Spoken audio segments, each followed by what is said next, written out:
commencer. Alors je dis bonjour à tout le monde. Et puis aujourd'hui, je voudrais vous parler d'une chose qui est très importante. C'est une chose, je remarque, j'anime un groupe qui s'appelle Keto Co avec ma fille. Et souvent des personnes donnent des informations avec beaucoup de bienveillance aux autres personnes, mais elles n'ont pas tous les paramètres. Et moi-même, j'hésite parfois à donner des indications à une personne en particulier parce que autant Coralie est une vraie professionnelle, autant moi je cherche, j'essaie de comprendre, mais je ne suis pas vraiment une coach. Donc je vous le dis ce soir, et il y a une chose très importante pour que vous le sachiez tous, on est tous différents, notre corps réagit d'une façon différente, on est tous plus ou moins âgés, plus ou moins ronds, plus ou moins fins, plus ou moins... On est tous différents. Donc ce qui va s'appliquer à vous avec vos macros, quand vous aurez calculé ce qui vous convient, ça ne conviendra pas à la personne d'à côté. Donc quelquefois c'est juste une question de bon sens. On peut aider les gens avec le bon sens, mais on ne peut pas imposer quelque chose. Et puis il y a toute la psyché aussi qui rentre en compte. Donc il y a des personnes qui ont besoin de certaines choses dont d'autres n'ont pas besoin, etc. Et je crois que c'est très important quand on suit une alimentation de l'adapter à soi, de l'appréhender pour soi et de l'assimiler pour soi. Je crois que c'est essentiel. Et, euh, et ce que j'apprécie dans ce groupe, c'est qu'il n'y a pas de jugement. C'est-à-dire que les personnes donnent des conseils à d'autres personnes et puis les autres les prennent ou les prennent pas, ces conseils. Et voilà, c'est quelque chose que j'apprécie beaucoup. Et donc voilà, il y a des personnes qui peuvent vous aider parce qu'il y a des personnes qui vont, par exemple une maman qui a des enfants et un mari qui va se dire mais comment est-ce que je peux faire mon keto et pas faire 30 000 repas en même temps. Et puis sur le groupe, il y aura une personne qui dira bah voilà, moi j'ai ça, voilà comment je gère la chose. Et voilà, cette entraide-là, elle est très chouette. Et donc voilà, c'était juste prendre conscience qu'au niveau des macros, on est tous différents, on a des âges, des poids, des sexes différents. Et bon, en général, il y en a deux, c'est masculin, féminin. Mais sinon, pour le reste, on est vraiment différents. Bon, ceci étant dit, il y a deux choses très importantes en céto. Il y a les personnes qui sont céto-adaptées et celles qui ne le sont pas encore. Celles qui débutent juste maintenant le céto, elles doivent se focaliser sur l'adaptation, c'est-à-dire que c'est long, c'est un processus assez long. Il y a des personnes qui peuvent l'être en 2 semaines et puis des personnes qui vont mettre beaucoup plus de temps. Moi, j'ai mis, pour être céto-adapté, vraiment, j'ai dû mettre quelque chose comme 3 mois. Et le premier mois, c'était un mois très dur pour moi, vraiment très dur, parce que déjà, je connaissais pas tous les petites astuces pour manger des choses que j'aimais bien d'habitude. Et puis voilà, donc c'était très dur pour moi. Et là, j'ai compris que, par exemple, quand vous commencez le keto, quand vous n'êtes pas encore habitué au keto et que quand vous commencez, vous avez besoin de prendre du gras et du bon gras. Mais ce gras-là, c'est pour apprendre à votre corps à utiliser le gras. Et ensuite, quand vous êtes céto-adapté, on pourra l'enlever ce gras. Et à ce moment-là, le gras que vous allez utiliser, c'est celui de vos cellules. Mais on ne peut pas comparer une personne avant l'adaptation et après l'adaptation. Et les macros ne sont pas du tout les mêmes, notamment au niveau des lipides. Au début, il faut forcer sur les lipides. Et peut-être qu'on peut ne pas perdre de poids au début, quand on est en céto. Parce qu'on force sur les lipides pour que le corps apprenne à... Isabelle. Et quand on a... voilà, Isabelle m'a perturbée, c'est une catastrophe. Moi, je couperai ça, hein, là. Hop. Et donc, quand on essaie de s'adapter, on doit prendre beaucoup de gras pour apprendre au corps à fonctionner. Bon, le gras, ça ne fait pas maigrir, c'est une évidence. Et dans un deuxième temps, quand on est adapté, quand le corps saura prendre ce gras, à ce moment-là, on baissera le gras et les personnes pourront mincir relativement facilement, sans faim, etc. Donc voilà, c'est ces deux aspects et on ne peut pas dire qu'on peut aider de la même façon une personne qui débute et qui n'est pas encore adaptée et une personne qui va juste être adaptée et après l'amincissement se fait beaucoup plus facilement. Voilà. Donc, ce qui aide au départ quand on cherche à s'adapter, qu'est-ce qu'on cherche à faire? En fait, c'est quoi l'adaptation? Ben, ça veut dire que le corps sait utiliser le gras. Et comment est-ce qu'il sait l'utiliser? Parce que à l'intérieur des cellules, il a développé des mitochondries. Mais dans le sucre, il n'y a pas besoin de mitochondries, donc il y en a quelques-unes, mais sans plus. Mais voilà, et donc à un moment, je souffrais beaucoup et je suis allée voir un pharmacien et je lui ai demandé, mais comment est-ce que je peux... J'ai découvert que c'était les mitochondries qui faisaient que j'étais adaptée, mais j'en ai pas suffisamment, là je souffre. Comment est-ce que je peux les adapter? Et lui, il m'a dit, ben, le froid. Le froid, ça aide à l'adaptation. Alors, le médecin qui regarde cette vidéo, c'est une dame qui va prendre des bains, même au mois de décembre, dans la mer, parce qu'il fait froid, et que ça regroupe et ça concentre les énergies, et ça aide au développement des mitochondries. Et les mitochondries, c'est un truc qui est absolument génial pour les cellules. Mais bon, ne le faites pas si vous êtes cardiaque. Si vous avez des problèmes avec le froid, surtout, vous ne faites pas ça. Mais je parle aux personnes qui sont dans un corps qui est relativement en bonne santé, hein. C'est pas à faire par tout le monde surtout. Et donc voilà. Et si vous supportez, vous pouvez prendre, bon, vous pouvez peut-être pas aller au bord de la mer, mais peut-être que vous pouvez prendre des douches froides. C'est-à-dire vous lavez, tout ça, vous prenez votre bain, votre douche, et puis à la fin, en commençant par les pieds, vous remontez tout doucement le long de vos jambes avec un jet froid. Et là, à ce moment-là, ça va faire brrr, ça va vous faire vraiment très très très très froid. Et vous allez sentir, quand vous allez arrêter cette douche, une espèce d'énergie qui arrive comme ça. Et ça, c'est l'énergie des mitochondries. Et vous allez pouvoir la percevoir vraiment comme ça.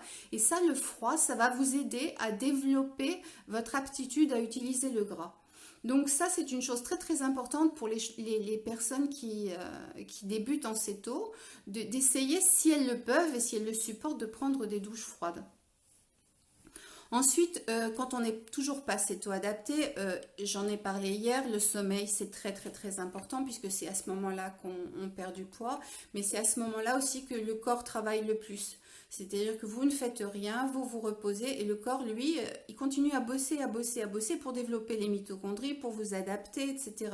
Donc, dans les premiers temps, quand vous n'êtes pas encore adapté, il faut vous reposer parce que votre corps donne un coup de collier extraordinaire. Il est en train de complètement changer sa façon de fonctionner pour que vous puissiez utiliser le gras comme nouvelle source et les cétones comme nouvelle source d'énergie. Donc il faut l'accompagner, il faut l'aider, il faut le soutenir dans cette démarche parce que c'est votre volonté, parce que vous savez quand on est sous régime, sous alimentation cétogène, eh bien il y a beaucoup de choses qui vont beaucoup mieux, il y a moins d'inflammation, il y a beaucoup de maladies qui disparaissent, donc vraiment, si vous voulez l'aider, voilà, c'est le sommeil et le froid. Ce sont deux choses qui vont pouvoir aider votre corps si vous n'êtes pas encore adapté. Alors, que pensez-vous de prendre un médicament pour baisser le sucre, pour améliorer la cétose? Non, moi, je suis contre. Je suis contre parce que c'est des choses qui sont perturbantes au niveau... Déjà, votre corps, il est super perturbé. C'est-à-dire que vous lui enlevez sa source originelle d'énergie, c'est-à-dire que là il a l'impression qu'il va mourir votre corps et vous lui rajoutez des produits qui ne sont pas des produits naturels et qui risquent de le perturber encore plus. Moi je pense qu'il faut vraiment avoir beaucoup de respect pour ce corps qui travaille énormément pour vous aider, pour vous sauver la vie, parce que dans sa tête, à votre corps, c'est tu vas mourir, tu vas mourir. Donc vraiment, il faut y aller très très doucement, vous reposer le plus possible et surtout pas prendre de trucs chimiques parce qu'on ne connaît pas les incidences. Bon, je sais bien que les industries rentrent là-dedans, mais vraiment laissez le corps parce que le corps il sait mieux que tout ce que vous faites et vous adapter à ça. Ensuite, une fois que vous êtes céto-adapté, comment vous savez que vous êtes céto-adapté? Vous avez une forme olympique, vous dormez comme un bébé, vous avez de l'énergie à revendre, vous avez le bon moral, vous n'êtes pas triste. Enfin bon, il arrive des choses tristes même aux gens qui sont céto-adaptés. Mais ce que je veux dire, c'est que vous n'êtes plus déprimé ou triste, vous êtes plus... vous traînez plus votre corps, vous avez une espèce d'énergie incroyable et c'est tellement incroyable que les gens, vous savez, il y avait des gens qui font des courses de 200 km, des trucs de fou, et bien ils se mettent au céto parce que tant qu'ils ont du gras dans le corps, ils ont de l'énergie. Alors que quand on fonctionne au sucre, eh ben, il faut qu'ils reprennent du sucre régulièrement pour avoir de l'énergie. Donc les gens qui font des sports de endurance terribles, ils se mettent au céto pour avoir encore plus d'autonomie, de capacité à avancer. Donc c'est vraiment une énergie, mais c'est pas une énergie excitée, c'est pas une énergie où vous allez vous énerver, où vous êtes parce que souvent on confond l'énergie et l'excitation. Mais là on est très très calme, on est très zen, mais et on prend les choses avec beaucoup plus de recul aussi. Moi j'étais une hypersensible, maintenant ça va beaucoup mieux. Donc voilà, c'est ça, c'est un des effets du keto. Et donc hier je vous ai parlé des choses qui étaient importantes. Alors, quand on est en alimentation cétogène, le microbiote change et je vais vous faire un jour une vidéo juste sur le microbiote, tellement c'est important en alimentation cétogène et dans la vie en général, que ce soit en alimentation cétogène ou pas, c'est les influences de tous ces organismes qui vivent dans nos intestins et qui dirigent nos vies sans qu'on le sache, quoi. C'est un truc, c'est plus. Là, je m'y suis penchée toute la journée aujourd'hui, mais c'est dingue. C'est un truc super intéressant. Donc, je vous ferai une vidéo juste là-dessus. Ensuite, ce qui vous aide, c'est aussi, c'était une c'est ma deuxième. Ouais, c'est ma deuxième vidéo, c'est la répartition. Alors, la répartition des aliments dans une journée en essayant de manger super léger ou de ne pas manger du tout le soir. Ça, c'est un truc qui peut vous aider, mais j'en ai déjà parlé. Alors, il y a un truc qui est assez intéressant, c'est la respiration. Alors, il faut savoir que la graisse, elle est composée d'oxygène, de carbone et d'hydrogène. Et quand on a une certaine façon de respirer, on perd du poids. Et ça, je vous mettrai le lien quand sur... attendez, c'est un japonais qui s'appelle Miki Ryosuke. C'est un acteur de cinéma. Et il avait des problèmes de dos. Il était allé voir son médecin qui lui a prescrit une façon de respirer pour aider son dos. Et il s'est aperçu que non seulement ça a aidé son dos, mais en quelques semaines, il avait perdu 12 kilos sans rien changer à son alimentation. Donc, il existe une certaine façon de respirer que j'ai repérée et que je vais vous mettre dans un lien avec une vidéo sur la chaîne Ceto Club sous cette vidéo-ci. Je vais vous mettre le lien et c'est quelque chose qui peut vous aider à perdre du poids en respirant d'une certaine façon. Donc j'ai trouvé ça super intéressant, en dehors même de l'alimentation, de pouvoir aider son corps à travers la respiration, sans danger, sans problème. Et même si vous le faites mal, eh ben, vous perdrez quand même du poids, et peut-être moins que si vous le faites bien, mais vous risquez absolument rien en faisant ça. Et ça peut vous apporter peut-être quelque chose pour votre perte de poids. Donc je vous mettrai ça, et voilà. Et sinon, il y a une chose aussi qui est très très très importante. Si on veut durer longtemps, il faut du plaisir, que ce soit dans un couple, que ce soit dans une activité, que ce soit dans une relation amicale, que ce soit partout. Si vous voulez que ça dure, il faut qu'il y ait du plaisir. Il faut que ce soit une joie de voir la personne, il faut que ce soit une joie de suivre le régime, il faut que ce soit quelque chose de chouette et de sympa. Donc, il y a des personnes qui s'attellent à vous faire plaisir et à vous donner des tuyaux pour que vous ayez du plaisir avec cette alimentation. Je pense aux blogueuses. Alors, moi, j'en suis une. Je vais d'abord vous donner les miens. J'ai deux blogs. C'est un blog qui s'appelle La Tendresse en cuisine et l'autre s'appelle recettesvégétales.com. Et dans ces deux blogs, vous trouvez des recettes cétogènes. Maintenant, j'ai des amies aussi qui sont blogueuses et qui font des recettes, soit low carb, soit cétogènes. Alors, je pense le blog de kata.com, elle fait des recettes cétogènes et low carb. Il y a la popote de Potine qui fait des recettes cétogènes et sans gluten. Il y a mon amie Isabelle qui a Pardon Isabelle. De toute façon, tu m'as perturbée tout à l'heure, c'est bien fait pour toi. Isa cuisine en céto. Et elle fait alors elle, c'est douceur, c'est quelque chose... c'est incroyable. Elle réalise des pâtisseries extraordinaires.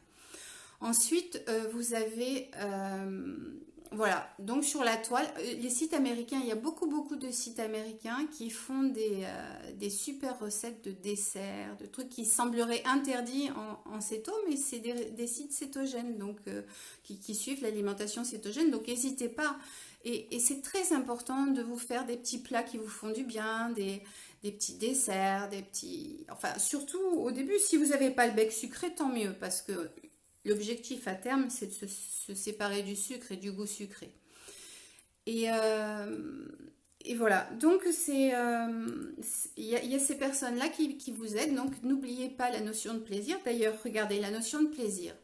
Si on n'avait pas de plaisir en mangeant, on ne mangerait pas, on mourrait. Voilà. Et si on n'avait pas de plaisir en faisant l'amour, on n'aurait pas d'enfant et la race s'éteindrait. Donc je veux dire, je pense que la nature fait bien les choses et quand on veut que quelque chose arrive et que quelque chose dure, il faut du plaisir. Donc voilà, ça c'est une chose. Donc il faut ressembler à la nature, être le plus naturel possible de ce côté-là et puis explorer, puis essayer, et puis voilà. Je pense que c'est chouette aussi d'être créatif, de trouver des nouvelles choses, etc. Et puis ensuite, il y a aussi... ah oui, il y a des livres aussi de cuisine. Alors là, je vais vous parler des miens aussi. J'en ai fait trois, plus un quatrième qui était un livre collectif dans lequel il y a eu un chef et 7 blogueuses, moi y compris, donc et 6 autres blogueuses, qui ont fait chacune des recettes cétogènes pour les fêtes. Et donc voilà, ce livre-là existe. Et puis il y en a 3 autres que j'ai fait, un sur la chantilly, un sur le pain et les tartines et un sur les pancakes. Parce que je trouve que voilà, avoir des petites choses qui se font rapidement, qui sont sympas et qui vous font plaisir, c'est des choses qui peuvent vous sauver une alimentation cétogène. Et donc voilà, c'est pas mal du tout. Pas pour perdre du poids, comme dit Mamie Mapuche, c'est pas pour perdre du poids, mais c'est pour aider à pas craquer. Quand vous avez tous vos enfants qui vous prennent des biscuits et que vous auriez envie de craquer, ben faites-vous votre chantilly, quoi. Ça vous mettra pas en danger. Ou manger un biscuit cétogène que vous avez fait, ça vous mettra pas en danger et ça vous évitera de prendre ces biscuits glucidiques. C'est juste dans cet esprit-là que je fais les choses, c'est-à-dire que on est tous faillibles et il y a toujours un moment où on peut craquer. On n'est pas un moment de stress, à la fin de la journée, une fatigue. Je sais pas, des choses comme ça. Et moi, je trouve qu'avoir des roues de secours, c'est important. C'est important pour pas lâcher le truc. Parce que après, si on prend un biscuit glucidique, on se dit qu'on a tout loupé et puis on se jette dessus et puis on se fait du mal en fait en faisant ça. Et puis sinon, donc ça c'était les livres d'alimentation cétogène, mais bon, je vous ai parlé des miens, mais il y en a d'autres, hein. Mais je vous parle que des miens. Voilà. Et puis après, il y a des personnes aussi qui peuvent vous aider parce que parfois, ça dépend des caractères. Il y a des personnes qui ont besoin de soutien, qui ont vraiment besoin de soutien. Alors, pour les soutiens légers, ben, il y a le groupe Keto Co sur Facebook où les personnes sont très bienveillantes, où elles essaient de s'aider, de se donner de bons conseils. Il y a des personnes spécialistes qui interviennent aussi parfois. Et donc, c'est vraiment une jolie communauté que ma fille et moi, on est très heureuse d'animer avec Véronique. Mais bon, pour les personnes qui ont besoin de plus de soutien, euh, il y avait ma fille qui faisait du coaching, mais qui a arrêté là pour d'autres raisons, son coaching. Mais je connais une personne qui s'appelle... enfin, vous pouvez la joindre sur lebigproject@gmail.com. Et c'est un monsieur qui a une pêche phénoménale, qui est positive, qui est sympa, qui est à l'écoute des gens. Et régulièrement, il prend un petit nombre de personnes auxquelles il donne des indications pour réussir. Et il a des taux de réussite très importants. Et moi, ce que j'aime, c'est quelqu'un de totalement clair, totalement honnête, qui vous dit vraiment les choses et qui a lui-même vécu l'expérience de l'alimentation cétogène réussie et qui le partage avec vous. Donc, moi, je l'aime beaucoup. C'est vraiment quelqu'un de très chouette, très positif et qui vous donne la pêche et qui vous donne envie d'y arriver. Et quelquefois, quand on est un peu paumé, quand on est un peu désorienté, ben, avoir une personne comme ça qui vous donne la niaque, et ben, c'est super important. Voilà. Sinon, qu'est-ce que j'avais noté? Bah oui, il y avait aussi une huile qui était particulièrement bonne et sur laquelle je reviens, qui peut vous aider, c'est l'huile de coco. Alors pour ceux qui n'aiment pas le goût de la noix de coco, elle existe désodorisée, c'est-à-dire que vous pouvez l'utiliser aussi, mais sans avoir la saveur de la noix de coco. Et voilà, donc ça c'était les choses qui peuvent vous aider. Donc avant que vous soyez céto-adapté, et puis ensuite après que vous ayez été céto-adapté. Est-ce que vous avez des questions? Oui, je mettrai son nom sous la vidéo YouTube. Je vous mettrai directement son... Il a fait aussi un petit fascicule d'aide. Je vous mettrai son nom sous la vidéo YouTube et puis vous pourrez le contacter sur sa messagerie. Et puis voilà, est-ce que vous avez des questions particulières à me poser ou... Parce que en fait mes vidéos, je vois, elles deviennent de plus en plus courtes, hein. Ça devient terrible. Dites-moi. Bon, là je vois pas. D'accord. Je vais vous souhaiter une très bonne soirée. Et ah oui, le Big Project, il s'appelle le Big Project, ce monsieur qui entraîne les autres. Et il est sur Instagram. Merci Isabelle. Donc, bonne soirée. Quand un livre sur les recettes, ben, j'ai déjà fait 3 livres plus un collectif. Oui, Mamie ma puce, j'en parlerai quand je ferai le microbiote. Bonne soirée. Au revoir.